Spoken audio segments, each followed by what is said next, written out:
Welcome to our channel. Today we how to install Salesforce REST API for lead updates. Quick tutorial step by step clearly. To install the Salesforce REST API for lead updates, start by logging into your Salesforce account. Navigate to the App Manager from the Setup menu. Click on New Connected App to create a new application for API integration. Fill in the required fields, such as the connected app name and API name. Enable the Enable OAuth settings checkbox. In the callback URL field, input a valid URL for your application.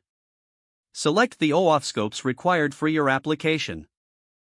For lead updates, include Access and Manage Your Data API. Once you have filled in all the necessary details, click Save. After saving, note the consumer key and consumer secret provided.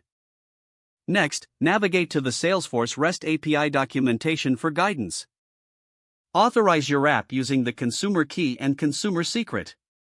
Use a tool like Postman to test the API endpoints. Set the request type to post for updating leads. Input the lead ID in the endpoint URL along with the base URL. In the body of the request, use JSON format for the lead details. Ensure you include fields like first name, last name, and email. Check your headers to include authorization with your access token. Click Send to make the request and update the lead information. Finally, review the response status to confirm the update was successful. Your Salesforce REST API for lead updates is now ready to use. If the page does not load, refresh the browser or try again in a private or incognito window. Make sure you are using the correct email address, then retype it carefully to avoid small typos. If your password is not accepted, use the reset option and create a new strong password you can remember.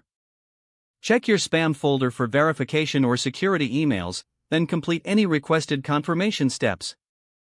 Enable two-factor authentication if available to improve account security and reduce unauthorized access risk. After signing in, review your profile details so your contact information and settings are accurate and current. If you see an error message, note it down and try again after restarting your device and internet connection.